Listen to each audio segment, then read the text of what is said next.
Hello and good morning to you, dear viewers. Welcome to a new episode of your morning program. Good morning, Kuwait, and happy Ramadan. I hope everyone is having a pleased Ramadan. Everyone was really wonderful Ramadan this year.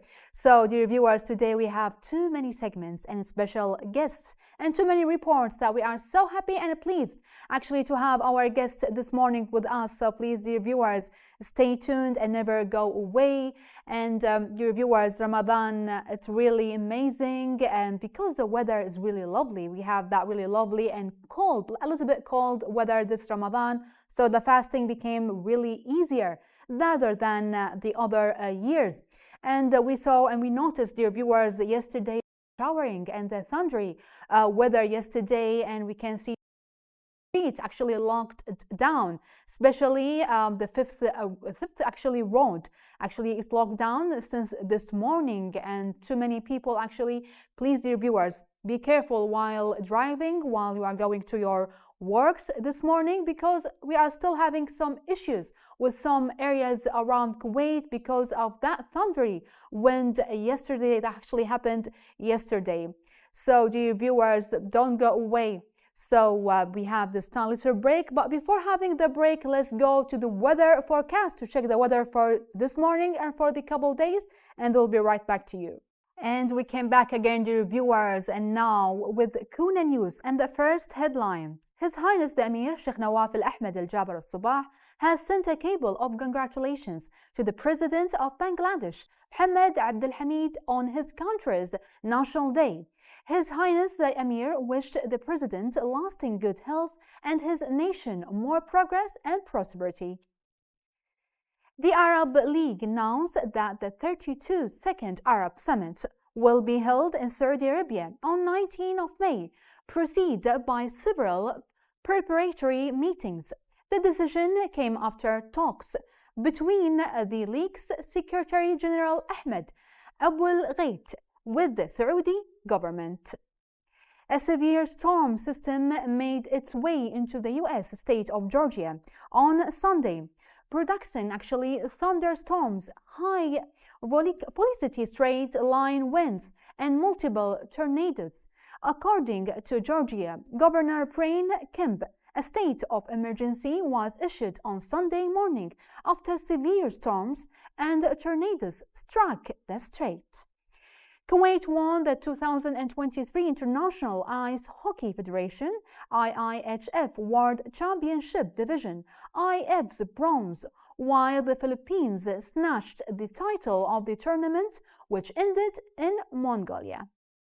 This is all the news we have for today, dear viewers. Don't go away. Let's have this tiny little break and then we'll move on. Well, we came back again, dear viewers.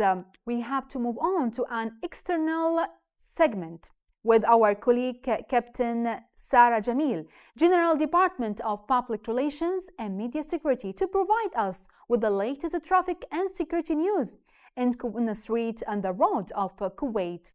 So, dear viewers, hello and good morning, Captain Sarah.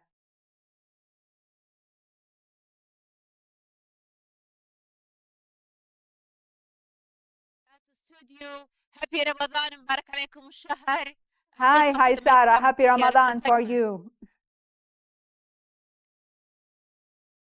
Are you hearing me, Captain Sarah? So, Captain Yes, Sarah, Sarah, yes, what is the latest actually the traffic condition, the traffic road condition in the street of Kuwait, especially that what happens yesterday, the thunderstorms, Captain Sarah?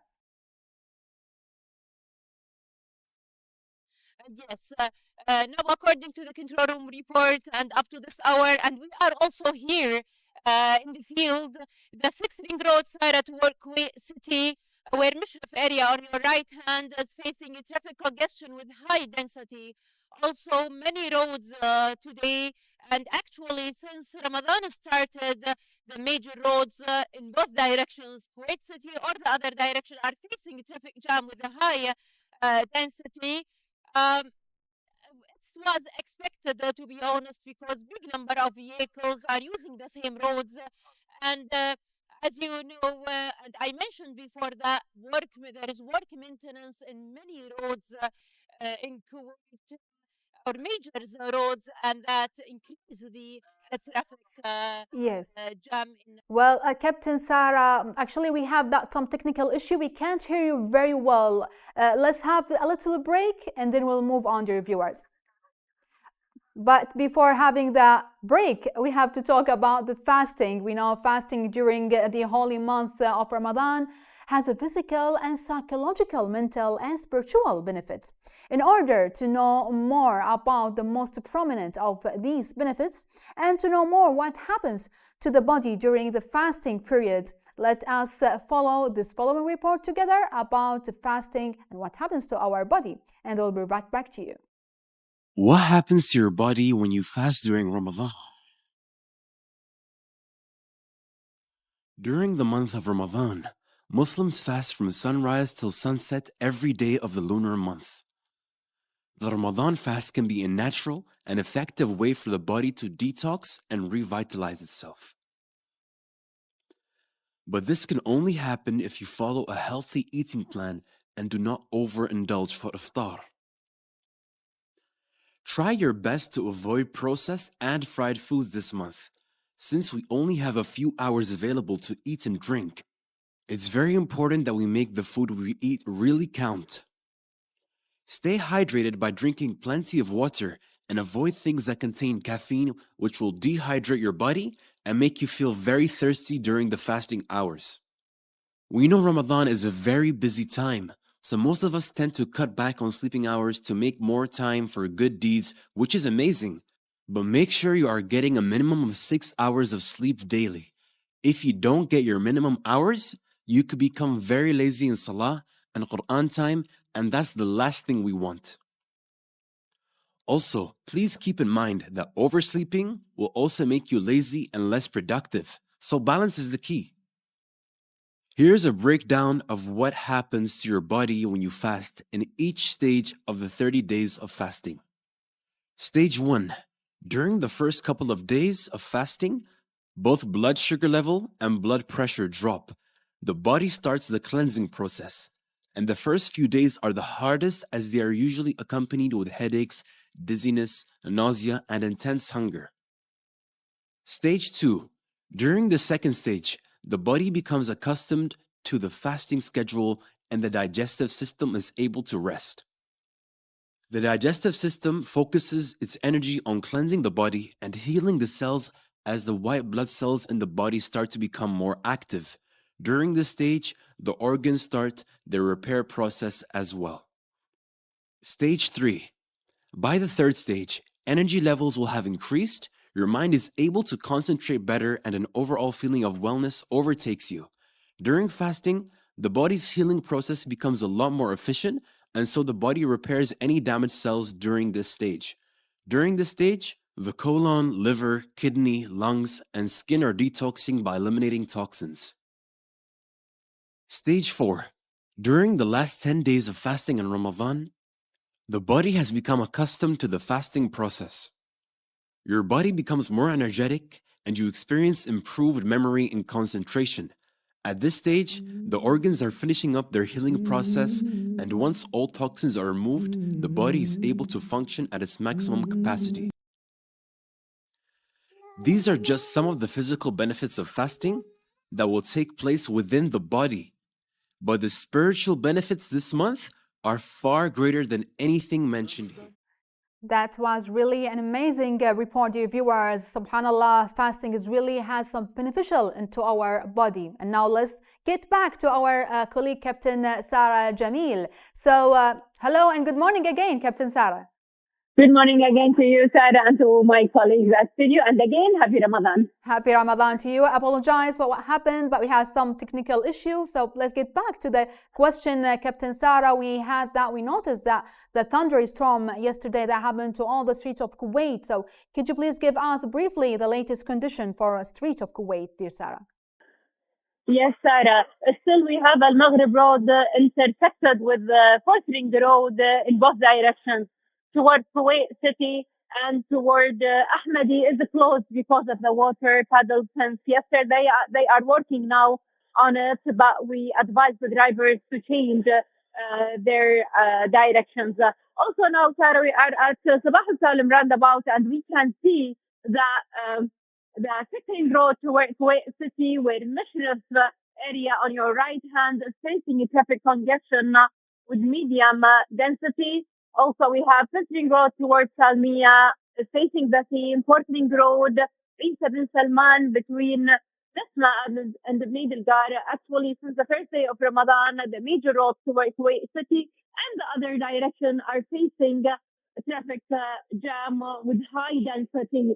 Sarah, yesterday, since morning until 10:20 a.m., we received more than 20 reports of accidents, and this is a big number and increase the traffic congestion. Also, in the weekend, I personally saw two major accidents on the highways. So, again and again, abiding by traffic rules will reduce the traffic accidents that cause these kind of congestions. Also, as you know, and I mentioned before, that still there is work maintenance in many roads. So we advise the drivers to leave earlier at morning and try to find alternative routes. Also, Sarah, one of the reasons of the traffic jam and accidents, the over speed, especially before iftar.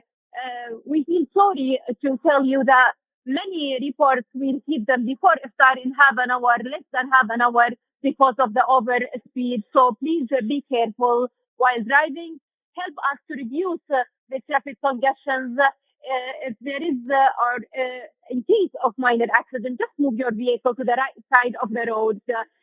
Also, we noticed, Sarah, that they are using the safety lane. Some of the drivers are using the safety lane, and this is illegal and increase also the traffic congestions and prevent the traffic patrols or the fire agent or ambulance to reach the accident spot. Our traffic police, traffic force patrols are stationed on foot, on patrols everywhere to make the traffic movement smoother. But of course, we need the drivers' cooperation. Now move on to the security news, Sarah, and we want to remind the viewers to report any cases of begging because it's illegal and not allowed by calling the emergency hotline 112 or the numbers that will show now on the screen, and make sure to offer your donation to credible institutions and places. Don't donate to fake accounts or people that you don't know. Also, here, Sarah, we want to remind the viewers that we have diversity, as you know, in Kuwait City. Many people from many nationalities, they are more than welcome, but we want to remind them that eating or drinking, smoking in the daytime in Ramadan is prohibited by Kuwaiti law, and the punishment for this is 1 month imprisonment or 100 KD as a fine or one of these penalties. That's all for today. Thanks for watching, and back to studio. Well, thank you, Captain Sarah Jamil. Big appreciation actually for all the efforts that Ministry of Interior and actually working in those circumstances in the morning of Ramadan while everyone is fasting. So big appreciation and big thanks to you and to all the team of the Ministry of Interior. Thank you so much. Well, dear viewers, be careful while driving and while going to home, actually, and while going to your work. An ambulance is a vehicle that provides first aid and treatment to patients prior to admission to the hospital. Its duties are to provide treatment to the injured and to the sick in emergency cases, and also to transport them to healthcare centers such as hospitals and medical dispensary, actually. In order to know more about the components of the ambulance from the inside and its medical equipment, we will leave you, dear viewers, with this interesting report about ambulance. Hello and good morning. My name is Osama Al-Mindhan, Chief Emergency Medical Technician. Today, we're going to talk about people who are trying to reach home just before futur, just before time for breaking their fast.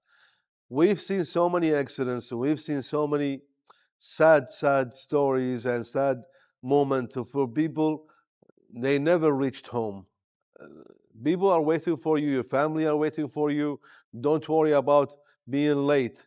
It's okay to be in late and never be there. And of course, the food's going to wait for you. You're not going to miss anything. And especially if you are at work or if you are doing shopping or something, try to leave earlier and give yourself more time, just in case if the road are stuck or there's traffic. Try to avoid that by leaving earlier and going home earlier. But if you are at work and you are obligated to certain times, then when you leave, it's okay. Take your time, be careful, try to concentrate, and of course, allow other people to go through. Sometimes people are have an emergency or something. They need to go somewhere, and they need to cut in front of you. It's okay. This is the holy month of Ramadan. We have to be very forgiven, and people have to try to be easy on other people. This is the spirit of Ramadan, so we have to remember this. Some people, they try to cross the street, and we've seen this also in real life. Instead of taking the bridges where they could walk on and cross from town to town or from area to area, they try to cut the highway, and then that might cost them their lives. And this has happened. In case of any accidents that occur, please do not block the way, because we as an emergency medical services and all the emergency vehicles, we try to reach there so we can treat the injured people and open the way for you to reach your family and be there for your futur and for your breaking your fast. So if you have any accidents, if you notice there's an accident, please do not stop and make it worse. People who stand there and try to just watch or take photos, you're not helping at all. Every second you take and every minute you take, it's like, imagine there's 50 cars, and those 50 cars, each car wants to stop for like 5-10 seconds. This is like half an hour to an hour delay. For us to reach there, we need a lane that's open. So please, when you know there's an accident, try to open a lane, either left or right or middle lane. It's up to you, but try to follow the one in front of you. So if somebody went to the left, then everybody goes left and open the right lane, and the opposite. And if you could open right and left and open the middle lane, if you go right and left and open the middle lane, that's even better for us to reach there. So try to leave earlier. Do not rush on the street. Your concentration has to be 100% on the road, especially if you're fasting, because you're not eating all day, so your sugar level is low, your concentration might be less than normal, so we try to concentrate more and be careful while we're driving on the road. Especially people who go, like some people that they try to go walk and do some exercises, especially when you're on the entrance and exits of the areas of towns. Make sure at those exit and the entrance to slow down, check right and left, just in case of anybody trying to cross from those exits and entrance. And of course, if you are coming from a highway to an entrance to a normal road, sometimes we will cross those normal roads, especially children's. So please take care, and please be safe and have a great fasting and spiritual time in Ramadan. See you again. And now we came back again, dear viewers, with our first interview segment with our special guest for today. In order to consolidate the pioneering humanitarian role of Kuwait that it plays toward the needy, the poor and the needy, the Najat Charitable Association has expanded in the implementation of foreign works at the level of the continents of the world. As the association has made great strides in recent years actually regarding the development of poor countries, whatever their location in the world. and the association has implemented humanitarian projects and educational and charitable programs in the country of Chad, in the brown continent, for the poor, orphan, and for the needy, benefiting more than 250,000 people in Chad. To know more about these projects, we are so pleased to have with us today Dr. Dairo Sadiqi. He's an administrative advisor at the Najat Charity Association. So hello and good morning, Dr. Dairo, and Ramadan Kareem. Good morning, Ramadan Kareem. Thank you for having me here. We are so pleased actually to have you actually here with us, and happy Ramadan to the Republic of Chad as well. So since we are in the beginning of Ramadan, a lot of charitable works, humanitarian works are going around the Kuwait, especially for Najat charitable work. So could you please, Doctor, tell us more about Ramadan project actually implemented by a Najat charity in the Republic of Chad? Well, Najat Charity Association implemented a lot of projects in Chad during the past years, let's say, regarding the development, durable development, SDGs, Sustainable Development Project in Chad.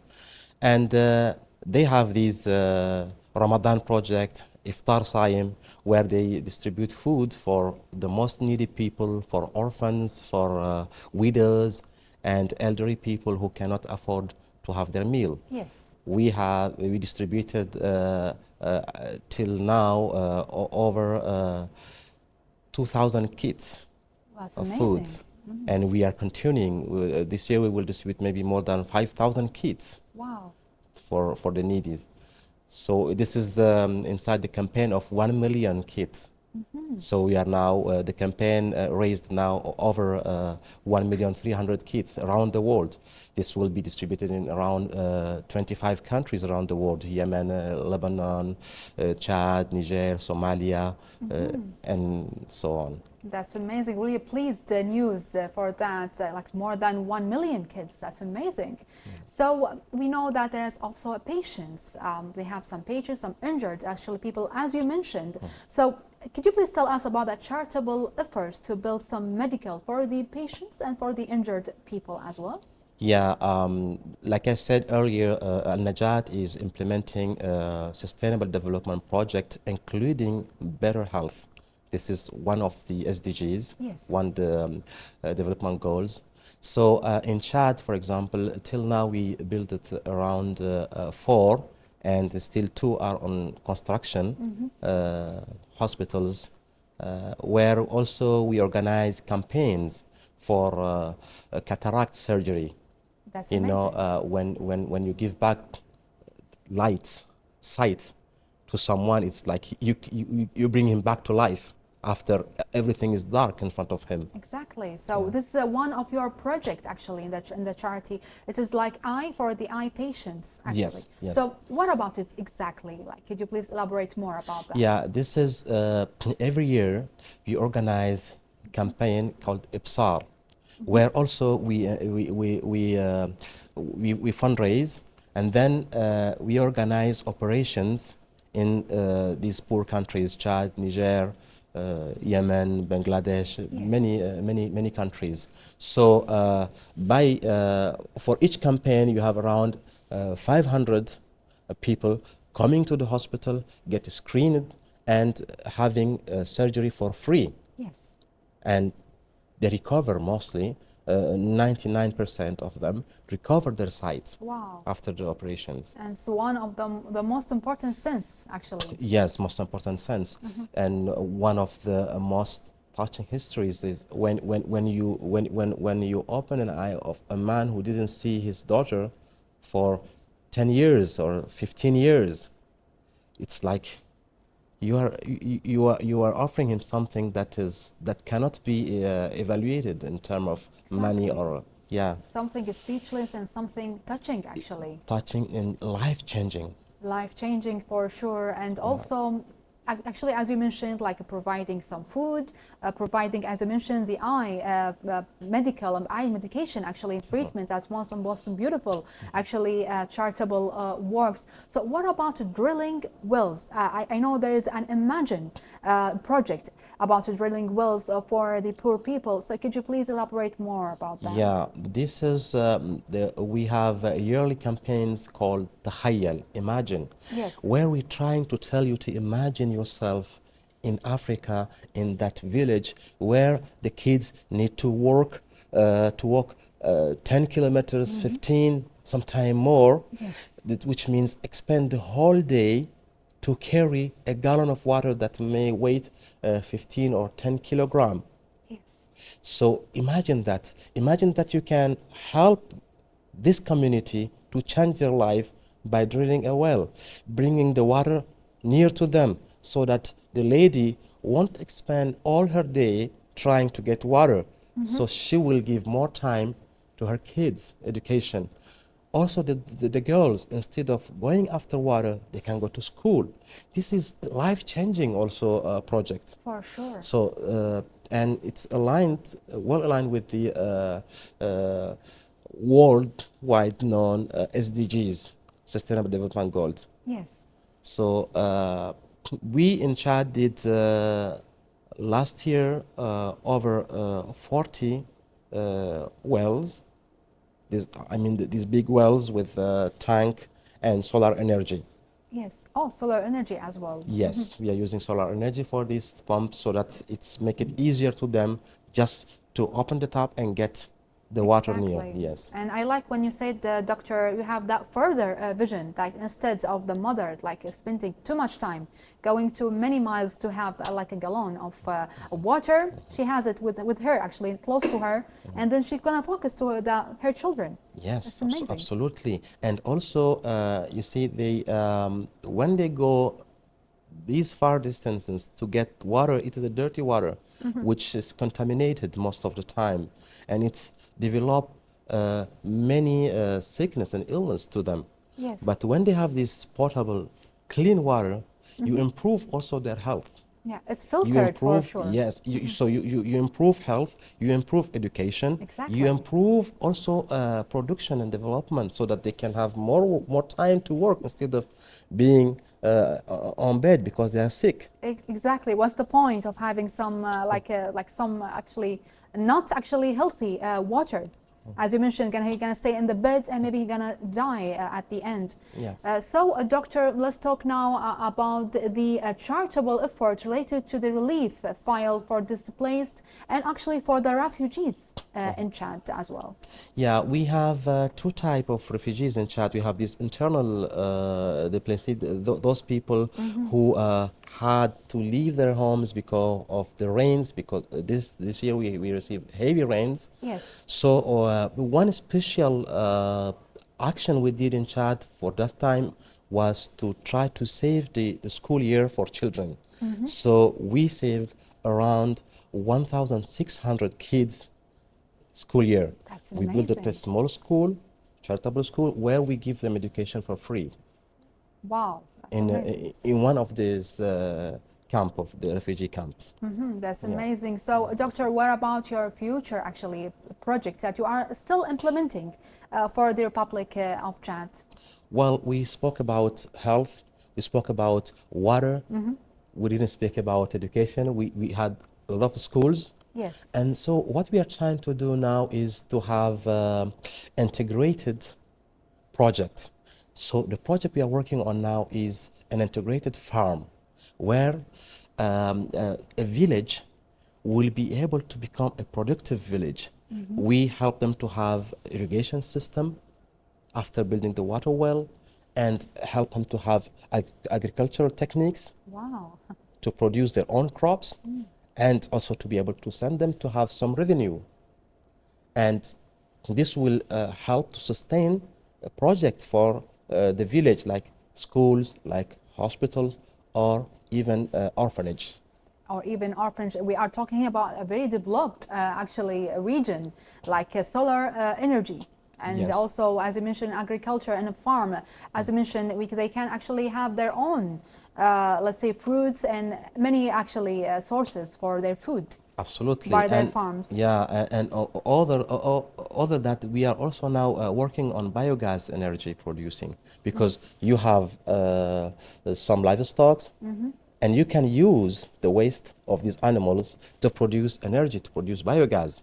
Yes. This is what we are working on now. And also. that's we are talking about the development actually projects. Yes. That's amazing. Absolutely. So what you mentioned about the orphanage. Let's talk about how actually the charity, actually Najat charity, take care of the orphanage, the orphan people. Well, in terms of education, first, in terms of health, insurance, in terms of clothing, and in some time when we have these orphanage, they live inside the orphanage, so they eat also inside Okay. and learn. In Chad, we have now over 1,500 who are sponsored kids.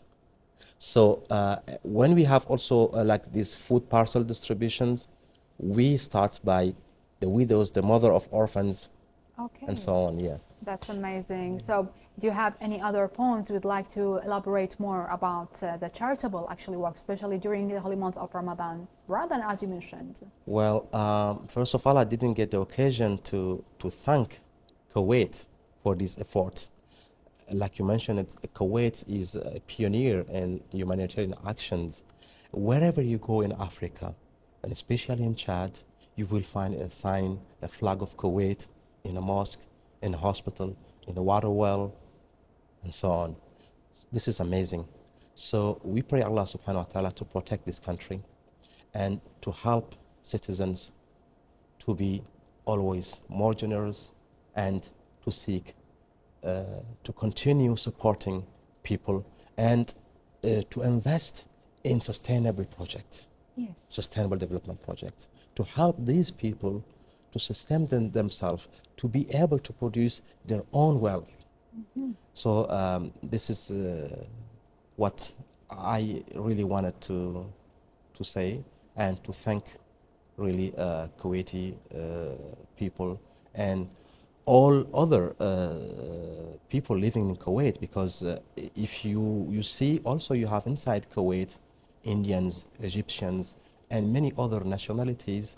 All residents are following Kuwaitis in donations. Yes. So in Al-Najat charity, we receive donations from many other residents Yes. of Kuwait.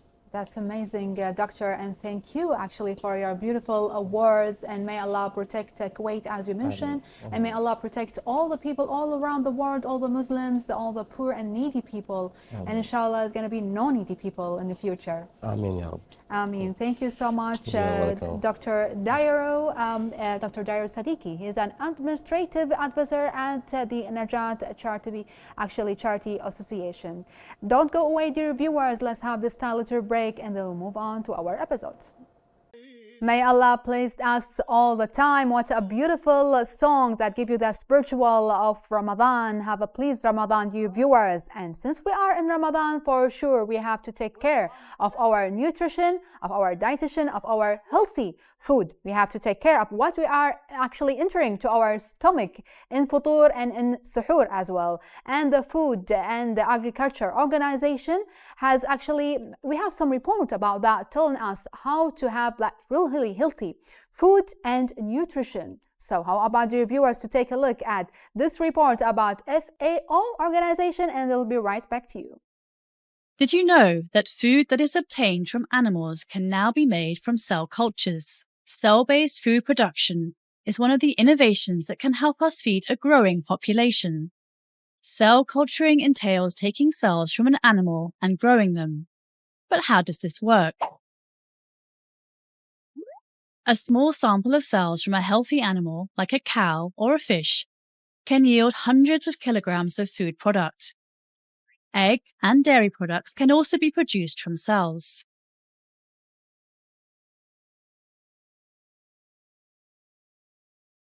The cells are grown under controlled, hygienic conditions in a device called a bioreactor, which mimics the body of the animal. Depending on the product, this can happen within a matter of days. The cells are fed a mixture of nutrients like vitamins and amino acids and are developed into fat or muscle tissue. When the cells are ready, they are taken out of the bioreactor. Some products are grown in the form of slices of fish or cubes of meats and thus need no further processing.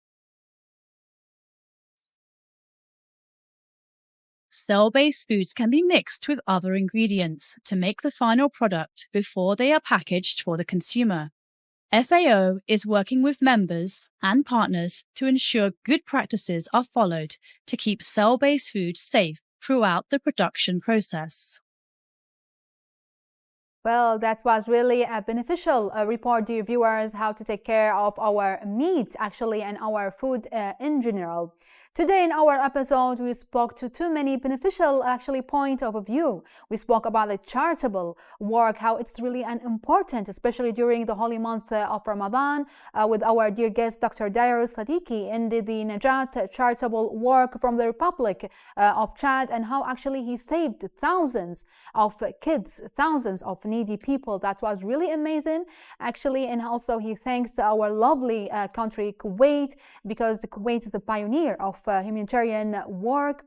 And also, dear viewers, we spoke with our colleague Captain Sarah Jamil, and she advised us to actually drive safely while we are going to our home, our work, and don't go to the roads that is still blocked. Please be careful while driving. Drive really slowly to our sake of our health and our safe and our beloved, your beloved actually ones. I hope, dear viewers, you enjoyed our dear viewers the episode for today as much as we did. See you for the next one and have a happy Ramadan. Bye-bye.